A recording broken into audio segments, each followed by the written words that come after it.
Hello మన grandma TV స్వాగతం. ఈరోజు నేను చెప్పేది సింపుల్గా ఈజీగా అయిపోయే 2 ఐటమ్స్ ఉంటే చాలండి. బ్రేక్ఫాస్ట్ ప్లస్ ఈవినింగ్ స్నాక్ ఐటమ్గా కూడా పనికొస్తుంది. దీనికి కావాల్సింది ఒక గ్లాసుడు బొంబాయి రవ్వ మీడియం గ్లాస్ తోటి, అలాగే 2 బంగాళాదుంపలు తీసుకున్నాండి. ముందుగా బంగాళాదుంపల్ని పీల్ తీసేసి రెడీగా ఉంచుకోవాలి. అలాగే బొంబాయి రవ్వని ఒక గ్లాసున్నర నీళ్ళలో నానబెట్టేసి ఉంచుకొని ఇది నానేలోపు మనం ఈ పీల్ తీసిన బంగాళాదుంపల్ని తురుముకొని రెడీ చేసుకోవాలండి. రెడీ చేసుకున్న తర్వాత దీన్ని 1-2 సార్లు బాగా కడుక్కోవాలి. ఈ తురుముని కడుక్కొని ఆ బంగాళాదుంప తురుము కడిగేసిన తర్వాత నీళ్ళు లేకుండా చూసుకొని అప్పుడు మనం నానబెట్టిన బొంబాయి రవ్వలో ఎక్స్ట్రా నీళ్ళుంటే ఆ నీళ్ళు తీసేసి బొంబాయి రవ్వలో బంగాళాదుంప తురుము వేసుకుని బాగా అడికి పైకి కలుపుకొని దానికి రుచి సరిపడ ఉప్పు, అలాగే ఒక హాఫ్ స్పూన్ పెరుగు, అలాగే ఒక హాఫ్ స్పూను రెడ్ చిల్లీ వేసేసానండి. పిల్లలు ఉంటే కనుక కారం ఉంటుంది, కొద్దిగా తక్కువ వేసాను. కావాలంటే కొద్దిగా ఎక్కువ వేసుకోవచ్చు, అది మన టేస్ట్ని బట్టి.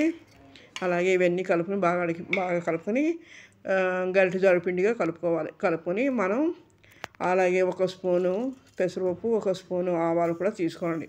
అలాగే పెనం కాలేసి ఆవాలు పెసరపప్పు కూడా కొద్దిగా వేసి అవి చిట్పట్లాడుతున్నప్పుడు మనం రెడీ చేసుకునే ఈ బ్యాటర్ని దాని మీద వేసి ఒక మందంగా అది దోశలా కాకుండా కొద్దిగా మందంగా వేసుకుంటే బాగుంటుందండి. ఇది మీడియం సైజ్ మంట మీద కాలనివ్వాలి. కాలిన తర్వాత ఒకవైపు కాలిన రెండో వైపు తిప్పుకొని బాగా కాలనిచ్చుకొని అది సర్వ్ చేసుకోండి. దీనికి ఏ చట్నీ అయినా బాగానే ఉంటుంది. అల్లం చట్నీ, టమాటా చట్నీ, ఏ చట్నీ అయినా బాగుంటుందండి. ఇది నేను టమాటా పల్లి చట్నీ ఉందని అది సర్వ్ చేశానండి. ఇది తొందరగా ఈజీగా అయిపోతుంది. పెద్దల నుంచి పిల్లల వరకు నచ్చే ఐటెం అండి. ఎందుకంటే ఎలాంటి ఇబ్బంది ఉండదు, హెల్తీ ఫుడ్ కాబట్టి పిల్లలు కూడా ఇష్టపడి తింటారు. ఎందుకంటే కమ్మగా ఉంటుంది, చాలా చాలా బాగుంటుందండి. ఇది మీరు ఎలా ఉందో చూసి లైక్ చేయండి. ఇదిగో చూసారు కదా, ఇలాగా బాగుంటుంది. కరకరలాడుతూ పిల్లలు కూడా నచ్చుతుంది, క్రిప్సీగా బాగుంటుంది. ఇది ఎలా ఉందో లైక్ చేయండి, షేర్ చేయండి, సబ్స్క్రైబ్ చేయండి. మీరు చేసే కామెంట్లో మరిన్ని వీడియోలు పెట్టడానికి అవకాశం ఉంది. ఇది మీరు మీ రిలేటివ్స్కి, మీ ఫ్రెండ్స్ కూడా షేర్ చేసి ఎలా ఉంది కామెంట్ చేయమండి. మీరు చెప్పే వాటి వల్ల మంచి రెసిపీస్, ఇంకా మంచి వీడియోలు పెట్టడానికి నాకు అవకాశం ఇచ్చినట్టు అవుతుంది.